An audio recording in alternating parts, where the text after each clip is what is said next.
আমরা সকলেই সময়ের গুরুত্ব বুঝি। সময় আমাদের তৈরি করে আর সময়ই আমাদের নষ্ট করে দেয়। কখনো ভালো সময় আসে আর কখনো ভীষণ খারাপ সময় আসে। তবে আশ্চর্যের বিষয় এটাই যে সব জেনেও আমরা সময় নষ্ট করি। মনে রাখবেন, সময় শুধু বয়ে যায়, কখনো ফিরে আসে না। তাই ভালো সময় আসার অপেক্ষায় সময় নষ্ট করবেন না। যাই করবেন আজ, এক্ষুনি, এই মুহূর্তে শুরু করুন। তা সেটা কাউকে আনন্দ দেওয়াই হোক বা নিজেকে বদলানোর চেষ্টা করা হোক, যাই হোক না কেন, বিলম্ব করবেন না। কারণ সময় শুধুমাত্র তাকেই সঙ্গ দেয় যে সর্বদা সময়কে সম্মান করে। রাধা রাধা। কখনো কখনো আমরা নিজের মা বাবার ওপর কতটা রেগে যাই, মনে করি ওনাদের মন আমাদের দিকেই নেই।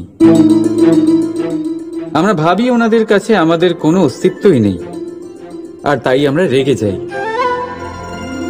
কিন্তু আপনি কি কখনো এমন অনুভব করেছেন যে আমাদের চোখ দিয়ে আমরা আমাদের নাক কখনো দেখতেই পাই না? কারণ তা চোখের ভীষণই কাছে থাকে, দুই চোখের মাঝখানে। কিন্তু যখন কেউ মুখে আঘাত করে, হাত সর্বপ্রথম নাককেই সুরক্ষিত করার চেষ্টা করে। মাতা পিতাও অনেকটা এরকমই হয়। আপনার ভালোর জন্য, আপনার সুরক্ষার জন্য তারা সবসময় তৈরি। তাই তাদের প্রেমকে কখনো সন্দেহ করবেন না। আবশ্যক নয় তাদের প্রেম আপনি সবসময় স্পষ্টভাবে দেখতে পাবেন, কারণ এই এক এমন প্রেম যা সর্বদাই আপনার সাথে ঢাল হয়ে আপনার রক্ষা করতে থাকবে। রাধা রাধা। এই সংসারে সম্পর্ক অত্যন্ত গুরুত্বপূর্ণ। এবারে প্রশ্ন এটাই যে সম্পর্ক কেমন হওয়া উচিত। সম্পর্ক কথার শুরুতেই সম শব্দ আসে। সম অর্থাৎ সমতা। তাই কারোর সাথে সম্পর্ক পালন করতে গিয়ে এতটাও নিচু হবেন না যে ওঠার জন্য কারোর সাহায্যের প্রয়োজন পড়ে। মনে রাখবেন, যে ছোট করতে চায় সে কখনো সম্পর্ক পালন করতে পারবে না।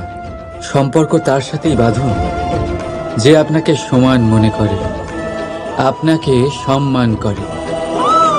কারণ সম্মান দ্বারাই সম্পর্ক স্বীকৃতি পাবে আর সমৃদ্ধ হবে। রাধা রাধা। কখনো ভেবেছেন যখন মাতা সন্তানকে জন্ম দেয় তখন কি হয়?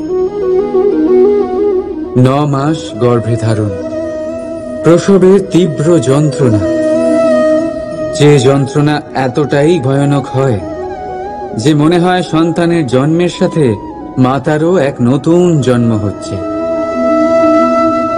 আর এই জন্মের সাথে শেষ হয় মাতার যন্ত্রণার।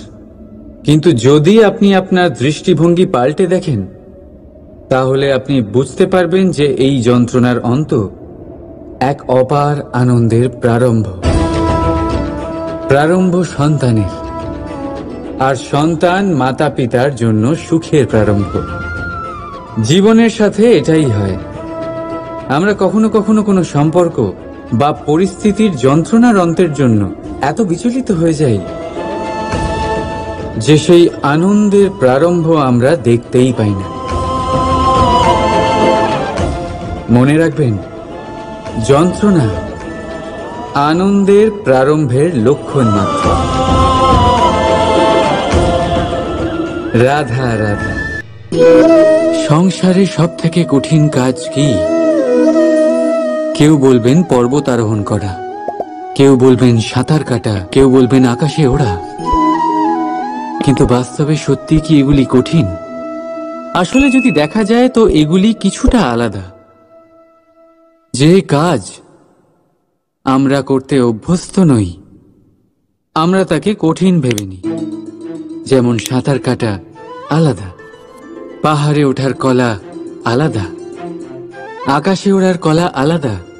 যেমন কিছু মানুষ গণিত আর বিজ্ঞানকে কঠিন ভেবে নেয়, কিন্তু বাস্তবে এটা সাহিত্যের থেকে কিছুটা ভিন্ন, কঠিন নয়।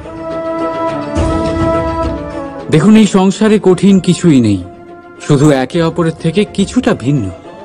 যেমন কোনো মানুষ হন, সম্পর্ক হোক, কারোর চিন্তাধারা বা বিচার বুদ্ধি হোক, কখনো কখনো আমরা বুঝতে পারি না, কারণ আমাদের চিন্তাধারা ও বিচার বুদ্ধির থেকে সেগুলি আলাদা।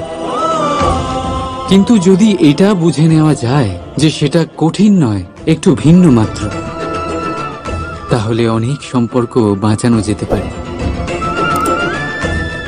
রাধা রাধা। এ হলো একটা পাতলা সুতো। ভাবছি যদি এটা দিয়ে আমি পোশাক বানাই, তাহলে নিজের জন্য কত সুন্দর একটা পোশাক বানাতে পারবো। কিন্তু যদি এটা আমি, চিন্তা করবেন না,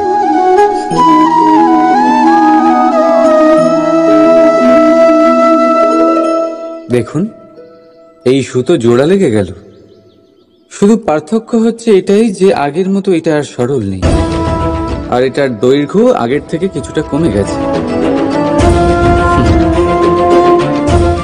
এই সংসারে প্রেমের সাথেও ঠিক এটাই হতে পারে।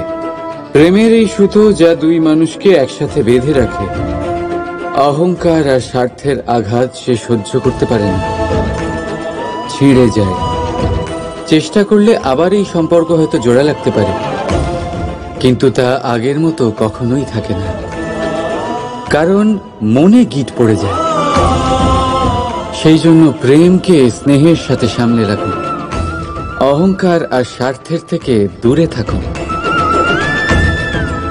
রাধা রাধা। সময় বড়ই বিচিত্র অনুভব দেয়। যখন অপেক্ষা করছেন তখন অনেক লম্বা হয়ে যায়।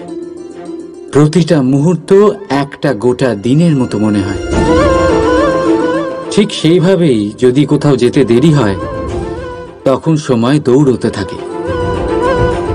প্রসন্নতায় বয়ে যায় আর নিরাশায় থমকে যায়। আপনদের সাথে থাকলে সময়ের খেয়ালই থাকে না, শত্রুদের সাথে থাকলে সেই সময়ই খারাপ হয়ে যায়। কিন্তু এটাই কি সত্যি বাস্তব? না, সময় তো সময়ই হয়, নিজের গতিতেই চলে সে। শুধু সেই গতির আভাস আমাদের মানসিক অবস্থা অনুযায়ী বদলে যেতে থাকে। তাই এই সমস্যা সময়ের নয়, আমাদের মানসিকতা। তাই নিজেকে খুশি রাখুন, অন্যদেরও খুশি রাখুন। আগের সমস্ত ঘটনা ভুলে যান আর একটা উজ্জ্বল ভবিষ্যতের দিকে অগ্রসর হন। সময় সবসময় ভালোই লাগবে। প্রেম করুন সবার সাথে, সময় সবসময় সুখেই কাটবে। রাধা রাধা। আমরা সকলেই মনে করি যে আমাদের জীবনে কখনো কখনো কোনো না কোনো স্থানে প্রেম হয়েই থাকে। সেটা মাতা পিতার আর সন্তানের প্রেম হোক, জ্ঞানীর জ্ঞানের সাথে হোক, কোনো শিল্পীর নিজের শিল্পের সাথে হোক, ইত্যাদি ইত্যাদি। কিন্তু বাস্তবে এটা কি সত্যি প্রেম? মোহও তো হতে পারে। এবার আপনারা জিজ্ঞেস করবেন, প্রেম আর মোহর মধ্যে পার্থক্য কি? পার্থক্য হলো বন্ধনের। যা আপনাকে বাঁধে তা হলো মোহ, প্রেম নয়। প্রেম সেটাই যে আপনাকে মুক্ত করে উন্নয়নের দিকে পাঠায়। চলুন আপনাকে একটা উদাহরণ দিই। কিছু মাতা পিতা নিজের সন্তানকে কোনো অন্য নগরীতে পড়তে পাঠাতে পারেন না, নিজের সন্তানকে তার বন্ধুদের সাথে খেলতে দিতে পারেন না। চিন্তা করেন যে তাদের সন্তানের যাতে কষ্ট না হয়, আর তাই জন্য তাদের বেঁধে রাখেন। এটা প্রেম নয়, এটা মোহ। কারণ যদি এটা প্রেম হতো, তাহলে ওনারা চাইতেন যে সন্তান মাতা পিতার আশ্রয় থেকে বেরিয়ে এই সংসারকে দেখুক, তাকে বুঝুক, আর তার থেকে জ্ঞান অর্জন করুক, নিজের অভিজ্ঞতার থেকে শিক্ষা নিয়ে নিজের একটা ব্যক্তিত্ব বানাক। মনে রাখবেন, মোহ থেকে ভয় জন্ম নেয়, আর প্রেম থেকে শুধুই আনন্দ। সেই কারণে বাঁধবেন না, মুক্ত করুন, কারণ এটাই প্রেম। রাধা রাধা, এই ফলটা দেখছেন আপনি? এটা সেই ফল যেটা গাছের সবচেয়ে উঁচু ডালে পাওয়া যায়, কিন্তু যখন এটা খসে পড়ে তখন এটা আকাশের দিকে যায় না যা ওপরে আছে, সে যায় সেই ভূমির দিকে যে নিচ থেকে তার দিকে তাকিয়ে থাকে। কেন? কারণ এই ফলের নিজের উচ্চতার ধারণা মাটির থেকে নিজের দূরত্ব দেখে হয়। এই ব্যাপারটাই আমাদের মানুষের জন্যও খাটে। যদি আপনি সম্পন্ন হন তাহলে তাদের সাহায্য অবশ্যই করবেন যাদের সামর্থ্য আপনার থেকে কম, যাদের সাহায্যের অত্যন্ত প্রয়োজন। আপনার সামর্থ্য বেশি কারণ তাদের আপনার থেকে সামর্থ্য কম। দেখুন, জীবনে আনন্দ শুধু বড় হওয়ায় নয়, বরং তাদের সাহায্য করেও আছে যারা কোনো কারণবশত আপনার থেকে নিচে রয়ে গেছেন। আর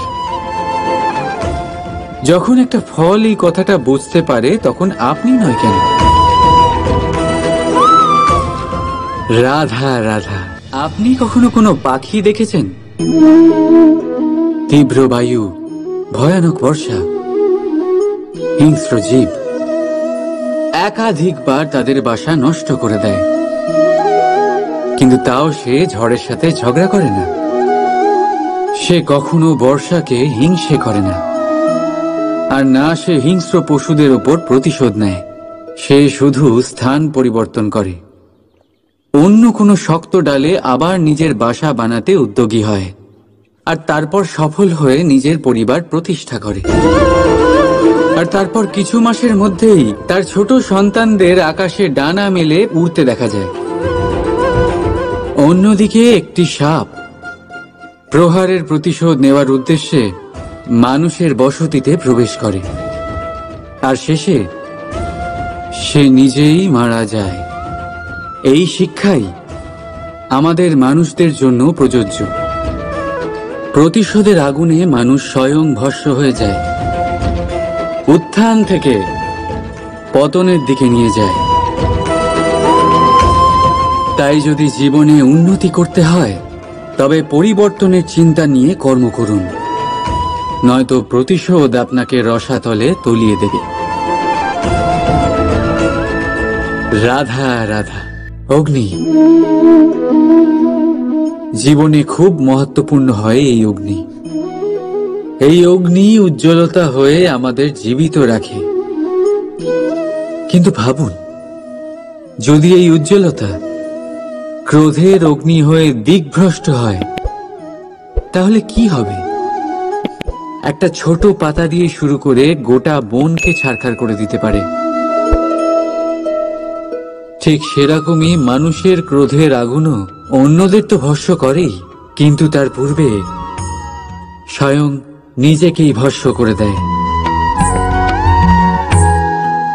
তাহলে কি করা যায়? কি করে নিয়ন্ত্রণ করা যায় তাকে?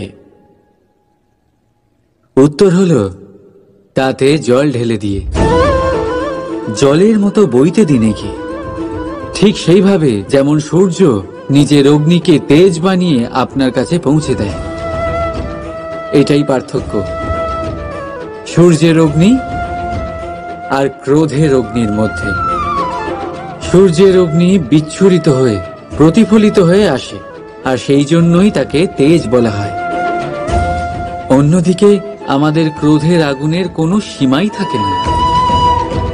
তাহলে নিজের অন্তরের শক্তিকে ক্রোধের আগুন বানিয়ে জ্বালাতে চান, নাকি উজ্জ্বলতা বানিয়ে বিস্তারিত করতে চান? সিদ্ধান্ত আপনার। রাধা রাধা। আমাদের সকলের জীবনে কখনো না কখনো পাথর দ্বারা আঘাত লাগেই, আর এই সংসারও আমাদের উপরে কখনো না কখনো পাথর বর্ষণ করে। কখনো আমাদের খারাপ ভেবে, আর কখনো আমাদের অসফল ভেবে, কখনো আমাদের বুদ্ধিহীন ভেবে। কারণ অনেক আছে, কিন্তু এই পাথর দ্বারা আমরা আঘাত পাবো কি পাবো না তা সম্পূর্ণ আমাদের হাতে। হয় আপনি এই পাথরের আঘাত পেয়ে চোখের জলে ডুবে থাকতে পারেন, আর নয়তো যদি আপনি চান তাহলে এই পাথর দিয়ে সেতু বানিয়ে সকল সমস্যার সাগর অতিক্রম করতে পারেন। সিদ্ধান্ত আপনার। এই পাথর, এ হলো প্রতীক আমাদের নিন্দার, আমাদের আলোচনার। যে এই আলোচনা নাকারাত্মকভাবে দেখবে সে শুধুমাত্র কষ্টই পাবে, আর যে এই আলোচনাকে নিজের বিকাশের আধার বানাবে সেই সাফল্যের চূড়ায় পৌঁছবে। তাই মনে রাখবেন, আলোচনা আপনার শত্রু নয়, আপনার সবচেয়ে বড় মিত্র। রাধা রাধা। কথায় আছে সবকিছু সীমা থাকে, মুশকিলের, কষ্টের, সংকটের, অন্ধকারের। যার কোনো সীমা নেই তা হলো কেবলমাত্র কঠোর পরিশ্রমের। আপনি নিশ্চয়ই দেখেছেন, রাত্রি যতই অন্ধকারময় হোক তারারা পরিশ্রম করে তার সাথে লড়তে থাকে, আর অবশেষে সকাল হয়েই যায়।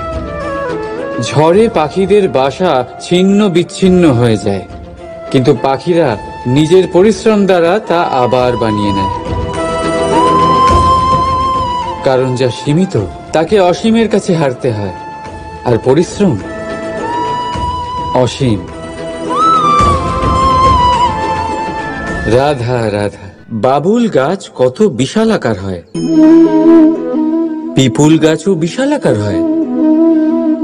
কিন্তু আপনি কি কখনো ভেবে দেখেছেন যে কেন বাবুল গাছ কেটে তা ব্যবহার করা হয়, আর কেনই বা পিপুল গাছকে পুজো করা হয়? এই জন্যই, কারণ পিপুল গাছ তার নিচে বসে থাকা পথিককে ছায়া প্রদান করে, নিজের ডালে অসংখ্য পাখিদের আশ্রয় দিয়ে থাকে, কাউকে কাঁটা ফুটিয়ে দূরে সরায় না, বরং তাকে শীতল ছায়া দিয়ে তার ক্লান্তি দূর করে। এই সংসারে যদি আপনি সম্মান পেতে চান তবে পিপুল গাছের মতোই হতে হবে। কিছু দিতে শিখুন, আনন্দ, সুখ, শীতলতা দান করতে শিখুন, আর কাঁটার মতন কাউকে কখনো কষ্ট দেবেন না। সম্মান স্বয়ং হেঁটে আপনার কাছে আসবে। আর মন প্রসন্ন হয়ে বলবে রাধা রাধা। আপনি কি ওই মাকড়সার জাল দেখতে পাচ্ছেন? মাকড়সারা ভীষণ পরিশ্রম করে এটা তৈরি করে, নিজের শরীরের রস দিয়ে এই জাল বোনে। আপনি কি এটার উদ্দেশ্য জানেন? আসলে মাকড়সা এই জালে ছোট কীটপতঙ্গ ধরে তাদেরকে খাদ্যরূপে গ্রহণ করে। কিন্তু আপনি কি এই কথা জানেন যে একদিন মাকড়সা নিজেই নিজের জালে জড়িয়ে মৃত্যুবরণ করে থাকে? বলুন, কি করেন আপনি এই জাল দেখতে পেলে? দেখতে পেলেই মুছে ফেলেন এর অস্তিত্ব, তাই না? তেমনি অন্যদিকে পাখির বাসা, পাখিরাও ভীষণ পরিশ্রম করে এটা তৈরি করে। কিন্তু যদি পাখি একদিন এটা ছেড়ে চলে যায় তাহলেও লোকে এটা নষ্ট করে দেয় না। কারণটা কি? এর কারণ হলো এর নির্মাণ জীবন সঞ্চারের জন্য করা হয়েছিল, নষ্ট করার জন্য নয়। তাই মনে রাখবেন, জীবনে আপনার পরিশ্রম যতই বেশি হোক না কেন, যদি আপনার লক্ষ্য শুভ না হয় তাহলে আপনারও বিনাশ নিশ্চিত। তাই সৃজন করতেই থাকুন, আর মুগ্ধ হয়ে বলুন রাধা রাধা। বলুন, শ্রেষ্ঠ কে? রেশমের সুতো যিনি তৈরি করেন, নাকি তিনি যিনি এই সুতো দিয়ে বস্ত্র তৈরি করেন? নিশ্চিতভাবে যিনি বস্ত্র বানান। এবারে বলুন, শ্রেষ্ঠ কে? নদী তটে মাটি ছড়িয়ে রেখে দেয় যে বান, নাকি সেই মাটি একত্রিত করে তাই দিয়ে যিনি মূর্তি বানান সেই মূর্তিকার? নিশ্চিতভাবেই মূর্তিকার। এবারে বলুন, শ্রেষ্ঠ কে? দেবতা আর দানবের সেই দল যারা অমৃত পাওয়ার জন্য এই সংসারে হলাহল ছড়িয়ে দিয়েছে, নাকি মহাদেব? যিনি এই হলাহল নিজে পান করে নিজের কণ্ঠে ধারণ করেন। নিশ্চিতভাবেই মহাদেব সর্বশ্রেষ্ঠ। ঠিক এইভাবেই সংসারে ছোট ছোট ব্যাপারকে যারা বড় করে দেখেন তারা শ্রেষ্ঠ হন না। কারণ ছোট ছোট খুঁটিনাটিকে দ্বন্দ্বে পরিণত করা অত্যন্ত সহজ, কিন্তু সর্বশ্রেষ্ঠ তিনিই হন যিনি নিজের বিচার বুদ্ধি দিয়ে বড় বড় যুদ্ধের অবসান ঘটান। রাধা রাধা। এই সংসার অনেকটাই বড়, আর আমরা তার কাছে অত্যন্ত নগণ্য। এই সংসারে এমন অনেক মানুষ পাওয়া যায় যারা বোঝান যে এই সংসারটা কতটা বড়, কতটা অদ্ভুত, কতটা সুন্দর। আর এই সংসার রচনা করে পরমেশ্বর কত মহান এক কাজ করেছেন। কিন্তু আপনি এই জীবনে মাত্র কয়েকজন মানুষকেই পাবেন যারা আপনাকে এটা বলবেন যে এই সংসারে আপনি কতটা গুরুত্বপূর্ণ, আপনি কতটা অদ্ভুত। যদি আপনি তাদের সাথে থাকেন তাহলে তারা নতুন কিছু সৃষ্টি করতে পারেন, এই সংসারকে আরো কতটা পবিত্র করতে পারেন। তাই এই সংসারকে গুরুত্ব না দিয়ে সেই মুষ্টিমেয় কিছু মানুষকে গুরুত্ব দিন, কারণ তারাই হলো আপনার আপনজন, আর তারাই আপনাকে সঠিক পথে চালিত করবে। মানুষকে তো বর্ষার স্রোতও বই নিয়ে যেতে পারে, তাকে সাগরও ডুবিয়ে দিতে পারে, কিন্তু গঙ্গা জল সবচেয়ে বেশি শুদ্ধ, কারণ তার কয়েক ফোঁটা মানুষকে মুক্ত করে দেয়। রাধা রাধা। প্রবাহিত নদী কত সুন্দর হয়, বলিষ্ঠ হয়, যেদিক দিয়ে বয়ে যায় সেখানে এক নতুন জীবন প্রদান করে, ধরণীকে উর্বর করে, আকাল দূরে রাখে। আর হয়তো এই জন্যই নদীকে মায়ের মতো পুজো করা হয়। কিন্তু আপনি কি কখনো ভেবে দেখেছেন যে নদীর জন্ম কি করে হয়? এ কি শুরু থেকেই এমন বিশাল আর খরস্রোতা হয়? না, বৃষ্টির ছোট ছোট ফোঁটা একসাথে সম্মিলিত হয়ে এক সূক্ষ্ম ধারা তৈরি করে, আর সেই ধারাগুলি পর্বতের বরফ কেটে তাদেরকে গলিয়ে জলপ্রপাত হয়ে ঝরে পড়ে পাথরের সাথে ধাক্কা খেয়ে তারপরেই সে নদী হয়ে ওঠে। ঠিক সেইভাবেই এত সহজে কেউ মহান হয়ে ওঠে না। ছোট ছোট চেষ্টা মিলে এক বিশাল ব্যক্তিত্ব তৈরি করে। তাই জীবনে সর্বদাই চেষ্টা করতে থাকুন, অস্তিত্ব নিজে থেকেই প্রকাশ পাবে। রাধা রাধা।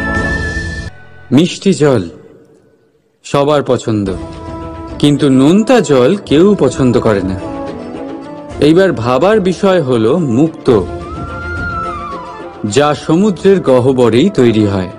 নোনতা জলের মধ্যে থেকেই প্রতি মুহূর্তে অন্য প্রাণীদের থেকে বেঁচে নিজের অস্তিত্বকে বাজি রেখে ঝিনুক মুক্ত প্রদান করে থাকে। কখনো ভেবেছেন কেন? কারণ সংকটের সম্মুখীন না হয়ে, চরম পরিস্থিতির সাথে না জড়িয়ে আপনার কখনোই সুখ প্রাপ্তি হবে না। তাই নির্ভীক হয়ে সংকটের সম্মুখীন হন, আর আমার সাথে ভালোবেসে বলুন রাধা রাধা।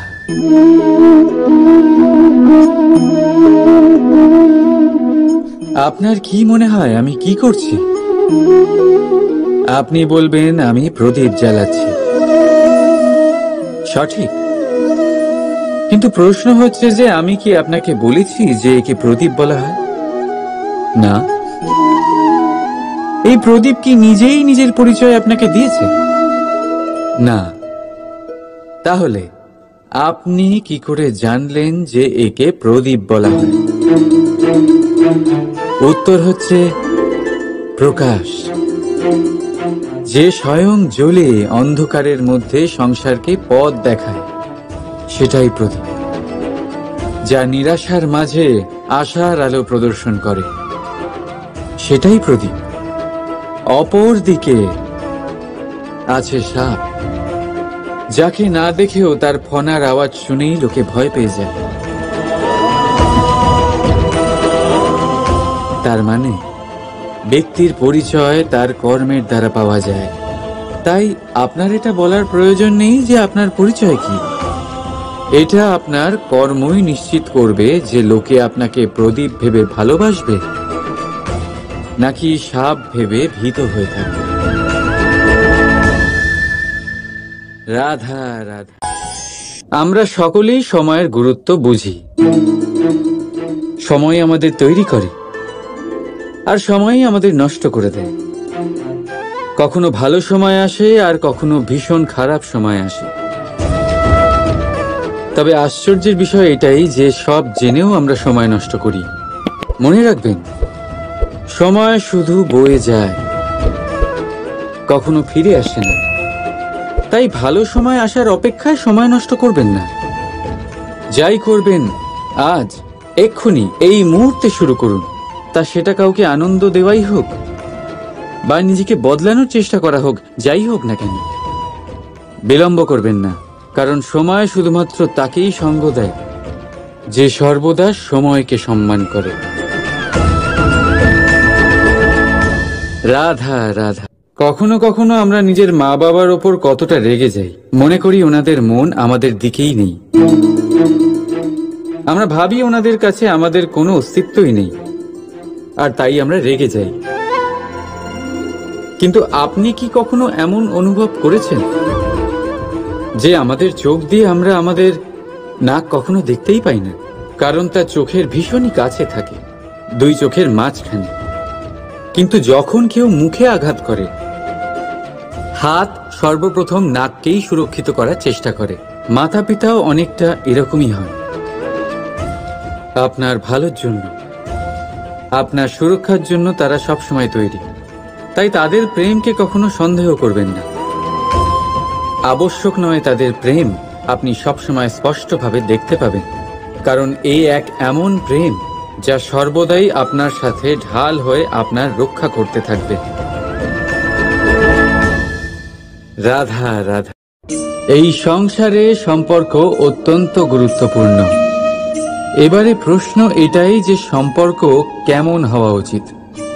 সম্পর্ক কথার শুরুতেই সম শব্দ আসে। সম অর্থাৎ সমতা। তাই কারোর সাথে সম্পর্ক পালন করতে গিয়ে এতটাও নিচু হবেন না যে ওঠার জন্য কারোর সাহায্যের প্রয়োজন পড়ে। মনে রাখবেন, যে ছোট করতে চায় সে কখনো সম্পর্ক পালন করতে পারবে না। সম্পর্ক তার সাথেই বাঁধুন যে আপনাকে সমান মনে করে, আপনাকে সম্মান করে। কারণ সম্মান দ্বারাই সম্পর্ক স্বীকৃতি পাবে আর সমৃদ্ধ হবে। রাধা রাধা। কখনো ভেবেছেন যখন মাতা সন্তানকে জন্ম দেয় তখন কি হয়? 9 মাস গর্ভে ধারণ, প্রসবের তীব্র যন্ত্রণা, যে যন্ত্রণা এতটাই ভয়ানক হয় যে মনে হয় সন্তানের জন্মের সাথে মাতারও এক নতুন জন্ম হচ্ছে। আর এই জন্মের সাথে শেষ হয় মাতার যন্ত্রণার। কিন্তু যদি আপনি আপনার দৃষ্টিভঙ্গি পাল্টে দেখেন, তাহলে আপনি বুঝতে পারবেন যে এই যন্ত্রণার অন্ত এক অপার আনন্দের প্রারম্ভ। প্রারম্ভ সন্তানের, আর সন্তান মাতা পিতার জন্য সুখের প্রারম্ভ। জীবনের সাথে এটাই হয়। আমরা কখনো কখনো কোনো সম্পর্ক বা পরিস্থিতির যন্ত্রণার অন্তের জন্য এত বিচলিত হয়ে যাই যে সেই আনন্দের প্রারম্ভ আমরা দেখতেই পাই না। মনে রাখবেন, যন্ত্রণা আনন্দের প্রারম্ভের লক্ষণ মাত্র। রাধা রাধা। সংসারে সব থেকে কঠিন কাজ কি? কেউ বলবেন পর্বত আরোহণ করা, কেউ বলবেন সাঁতার কাটা, কেউ বলবেন আকাশে ওড়া। কিন্তু বাস্তবে সত্যি কি এগুলি কঠিন? আসলে যদি দেখা যায় তো এগুলি কিছুটা আলাদা। যে কাজ আমরা করতে অভ্যস্ত নই, আমরা তাকে কঠিন ভেবে নিই। যেমন সাঁতার কাটা আলাদা, পাহাড়ে ওঠার কলা আলাদা, আকাশে ওড়ার কলা আলাদা। যেমন কিছু মানুষ গণিত আর বিজ্ঞানকে কঠিন ভেবে নেয়, কিন্তু বাস্তবে এটা সাহিত্যের থেকে কিছুটা ভিন্ন, কঠিন নয়। দেখুন, এই সংসারে কঠিন কিছুই নেই, শুধু একে অপরের থেকে কিছুটা ভিন্ন। যেমন কোনো মানুষ হন, সম্পর্ক হোক, কারোর চিন্তাধারা বা বিচার বুদ্ধি হোক, কখনো কখনো আমরা বুঝতে পারি না, কারণ আমাদের চিন্তাধারা ও বিচার বুদ্ধির থেকে সেগুলি আলাদা। কিন্তু যদি এটা বুঝে নেওয়া যায় যে সেটা কঠিন নয়, একটু ভিন্ন মাত্র, তাহলে অনেক সম্পর্ক বাঁচানো যেতে পারে। রাধা রাধা। এ হলো একটা পাতলা সুতো।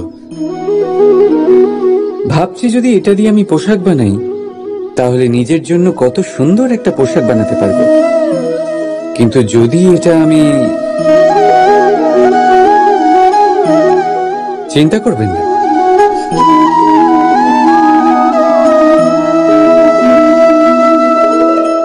দেখুন এই সুতো জোড়া লেগে গেল। শুধু পার্থক্য হচ্ছে এটাই যে আগের মতো এটা আর সরল নেই, আর এটার দৈর্ঘ্য আগের থেকে কিছুটা কমে গেছে। এই সংসারে প্রেমের সাথেও ঠিক এটাই হতে পারে। প্রেমের এই সুতো যা দুই মানুষকে একসাথে বেঁধে রাখে, অহংকার আর স্বার্থের আঘাত সে সহ্য করতে পারে না, ছিঁড়ে যায়। চেষ্টা করলে আবার এই সম্পর্ক হয়তো জোড়া লাগতে পারে, কিন্তু তা আগের মতো কখনোই থাকে না, কারণ মনে গিট পড়ে যায়। সেই জন্য প্রেমকে স্নেহের সাথে সামলে রাখুন, অহংকার আর স্বার্থের থেকে দূরে থাকুন। রাধা রাধা। সময় বড়ই বিচিত্র অনুভব দেয়। যখন অপেক্ষা করছেন তখন অনেক লম্বা হয়ে যায়। প্রতিটা মুহূর্ত একটা গোটা দিনের মতো মনে হয়। ঠিক সেইভাবেই যদি কোথাও যেতে দেরি হয়, তখন সময় দৌড়তে থাকে। প্রসন্নতায় বয়ে যায় আর নিরাশায় থমকে যায়। আপনদের সাথে থাকলে সময়ের খেয়ালই থাকে না, শত্রুদের সাথে থাকলে সেই সময়ই খারাপ হয়ে যায়। কিন্তু এটাই কি সত্যি বাস্তব? না, সময় তো সময়ই হয়, নিজের গতিতেই চলে সে। শুধু সেই গতির আভাস আমাদের মানসিক অবস্থা অনুযায়ী বদলে যেতে থাকে। তাই এই সমস্যা সময়ের নয়, আমাদের মানসিকতা। তাই নিজেকে খুশি রাখুন, অন্যদেরও খুশি রাখুন। আগের সমস্ত ঘটনা ভুলে যান আর একটা উজ্জ্বল ভবিষ্যতের দিকে অগ্রসর হন। সময় সবসময় ভালোই লাগবে। প্রেম করুন সবার সাথে, সময় সবসময় সুখেই কাটবে। রাধা রাধা। আমরা সকলেই মনে করি যে আমাদের জীবনে কখনো কখনো কোনো না কোনো স্থানে প্রেম হয়েই থাকে। সেটা মাতা পিতার আর সন্তানের প্রেম হোক, জ্ঞানীর জ্ঞানের সাথে হোক, কোনো শিল্পীর নিজের শিল্পের সাথে হোক, ইত্যাদি ইত্যাদি। কিন্তু বাস্তবে এটা কি সত্যি প্রেম? মোহও তো হতে পারে। এবার আপনারা জিজ্ঞেস করবেন, প্রেম আর মোহর মধ্যে পার্থক্য কি? পার্থক্য হলো বন্ধনের। যা আপনাকে বাঁধে তা হলো মোহ, প্রেম নয়। প্রেম সেটাই যা আপনাকে মুক্ত করে উন্নয়নের দিকে পাঠায়। চলুন আপনাকে একটা উদাহরণ দিই। কিছু মাতা পিতা নিজের সন্তানকে কোনো অন্য নগরীতে পড়তে পাঠাতে পারেন না, নিজের সন্তানকে তার বন্ধুদের সাথে খেলতে দিতে পারেন না। চিন্তা করেন যে তাদের সন্তানের যাতে কষ্ট না হয়, আর তাই জন্য তাদের বেঁধে রাখেন। এটা প্রেম নয়, এটা মোহ। কারণ যদি এটা প্রেম হতো, তাহলে ওনারা চাইতেন যে সন্তান মাতা পিতার আশ্রয় থেকে বেরিয়ে এই সংসারকে দেখুক, তাকে বুঝুক, আর তার থেকে জ্ঞান অর্জন করুক, নিজের অভিজ্ঞতার থেকে শিক্ষা নিয়ে নিজের একটা ব্যক্তিত্ব বানাক। মনে রাখবেন, মোহ থেকে ভয় জন্ম নেয়, আর প্রেম থেকে শুধুই আনন্দ। সেই কারণে বাঁধবেন না, মুক্ত করুন, কারণ এটাই প্রেম। রাধা রাধা। এই ফলটা দেখছেন আপনি? এটা সেই ফল যেটা গাছের সবচেয়ে উঁচু ডালে পাওয়া যায়, কিন্তু যখন এটা খসে পড়ে তখন এটা আকাশের দিকে যায় না যা ওপরে আছে, সে যায় সেই ভূমির দিকে যে নিচ থেকে তার দিকে তাকিয়ে থাকে। কেন? কারণ এই ফলের নিজের উচ্চতার ধারণা মাটির থেকে নিজের দূরত্ব দেখে হয়। এই ব্যাপারটাই আমাদের মানুষের জন্যও খাটে। যদি আপনি সম্পন্ন হন, তাহলে তাদের সাহায্য অবশ্যই করবেন যাদের সামর্থ্য আপনার থেকে কম, যাদের সাহায্যের অত্যন্ত প্রয়োজন। আপনার সামর্থ্য বেশি কারণ তাদের আপনার থেকে সামর্থ্য কম। দেখুন, জীবনে আনন্দ শুধু বড় হওয়ায় নয়, বরং তাদের সাহায্য করেও আছে যারা কোনো কারণবশত আপনার থেকে নিচে রয়ে গেছেন। আর যখন একটা ফল এই কথাটা বুঝতে পারে, তখন আপনি নয় কেন? রাধা রাধা। আপনি কখনো কোনো পাখি দেখেছেন? তীব্র বায়ু, ভয়ানক বর্ষা, হিংস্র জীব একাধিকবার তাদের বাসা নষ্ট করে দেয়, কিন্তু তাও সে ঝড়ের সাথে ঝগড়া করে না। সে কখনো বর্ষাকে হিংসে করে না, আর না সে হিংস্র পশুদের ওপর প্রতিশোধ নেয়। সে শুধু স্থান পরিবর্তন করে, অন্য কোনো শক্ত ডালে আবার নিজের বাসা বানাতে উদ্যোগী হয়, আর তারপর সফল হয়ে নিজের পরিবার প্রতিষ্ঠা করে।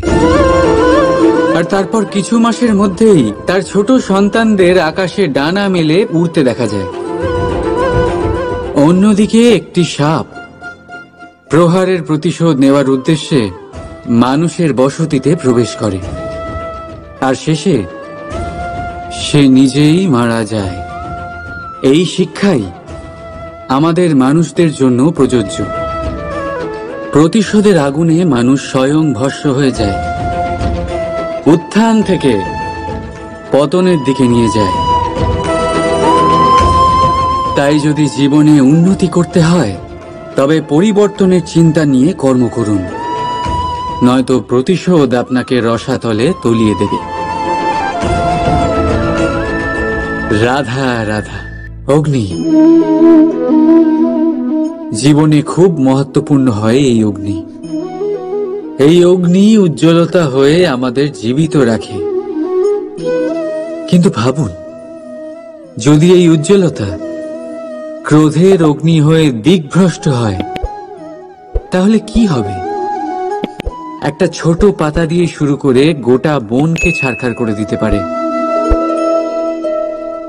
ঠিক সেরকমই মানুষের ক্রোধের আগুনও অন্যদের তো ভস্ম করেই, কিন্তু তার পূর্বে স্বয়ং নিজেকেই ভস্ম করে দেয়।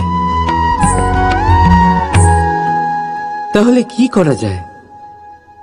কি করে নিয়ন্ত্রণ করা যায় তাকে? উত্তর হলো, তাতে জল ঢেলে দিয়ে, জলের মতো বইতে দিই নাকি। ঠিক সেইভাবে যেমন সূর্য নিজের অগ্নিকে তেজ বানিয়ে আপনার কাছে পৌঁছে দেয়। এটাই পার্থক্য সূর্যের অগ্নি আর ক্রোধের অগ্নির মধ্যে।